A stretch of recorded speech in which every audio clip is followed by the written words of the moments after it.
nous sommes dans la dernière ligne droite dans ces éliminatoires, comme vient de l'annoncer Steve. Et aujourd'hui, on se retrouve encore ici pour échanger sur notre équipe, afin de vous donner les informations dont vous avez besoin, c'est-à-dire la liste et un peu le programme qui va nous accompagner pendant ce regroupement. Et nous aurions souhaité aussi, avant la publication de cette liste, j'avais émis quelques inquiétudes par rapport à l'organisation du match, vu les enjeux dans notre groupe, de jouer à la même date et à la même heure pour une question d'équité.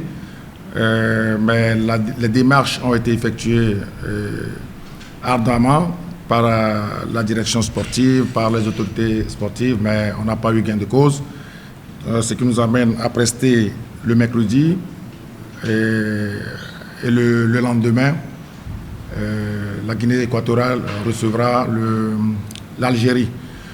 Ok, donc nous aujourd'hui, avant de donner cette liste, je tiens à dire que nous avons besoin du soutien de tout le monde et nous avons besoin des arguments de tout le monde, tous les éléments qui peuvent nous aider à prester, à être meilleurs et à être efficaces. Nous sommes receveurs.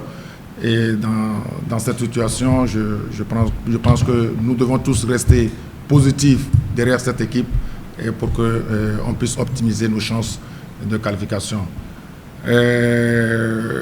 Dans la liste que je vais bientôt annoncer, il y a des joueurs qui vont manquer par rapport au dernier regroupement. Il y a des joueurs qui sont revenus dans la sélection. Et en fonction de la situation de certains joueurs qui ont évolué, pour d'autres qui n'ont pas évolué, pour d'autres pour des raisons de blessure. Donc il y a aussi quelques changements que vous allez constater d'ici peu.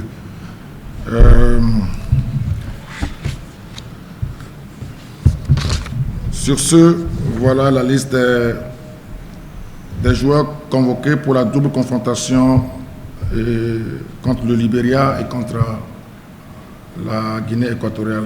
Il y a le gardien, il y a Barcola Malcolm, Sama Mahadiou, Yaya Ashirafou. Chez les défenseurs, il y a Akoson Gustave, Amevor Mawena, Ate Youssifou, Boateng Kennedy, Boma Kevin, Jane Dakonam, Fofana Sadik, Holete Benjamin. Pour les milieux,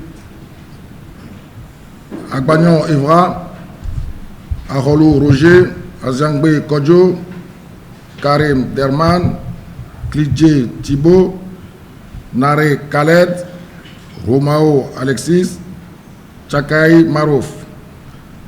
En attaque, on a Anor Yao, Denke Kevin, Laba Fodo, Mawena Franck, Urotagba Mansour, Plaka Fessou. Voilà les 25 joueurs retenus pour la double confrontation. Dans le secteur médian, il y a beaucoup de concurrence et que c'est vrai que Marouf, sur l'ensemble des 4 matchs, a eu très peu de temps de jeu. Dans un effectif, dans un noyau, il y a des joueurs comme ça qui restent en attente, qui doivent patienter, qui ne continuent pas à travailler. La preuve qu'il figure sur toutes les listes.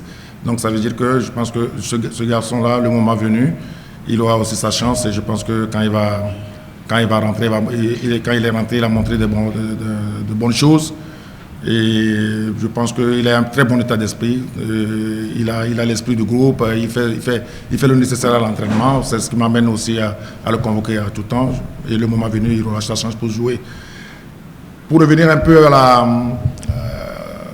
au fait de jeu, par exemple, quand vous parlez de coup franc, c'est vrai que ça reste une de ses forces dans le jeu. Mais je pense qu'en sélection, il y a très peu de situations aujourd'hui qui nous amènent à dire aussi que si Marouf joue, il va marquer. C'est ce que nous tous nous souhaitons. Et je pense que le garçon, il sait ce qui lui revient à faire quand je vais l'appeler pour lui donner sa chance. Merci. Et le problème de l'attaque, mais il n'y a pas mille solutions pour aller chercher cette efficacité à l'approche du but adverse. Nous travaillons sur chaque regroupement malgré le très peu de temps qu'on a. On travaille, on prend toute une séance pour travailler sur cette thématique-là. Mais moi, je comprends quand vous faites le ratio et occasion de but créé et par rapport au nombre de buts qu'on marque, c'est pas proportionnel. Donc oui, on continuera pas à travailler sur ça et pour qu'on puisse être efficace sur les 2 matchs qui arrivent. Merci. Oui, allez-y. Bonjour. C'est pas facile, mais ça va aller. Vous avez dit à la première rencontre avec la presse que le Togo a des joueurs.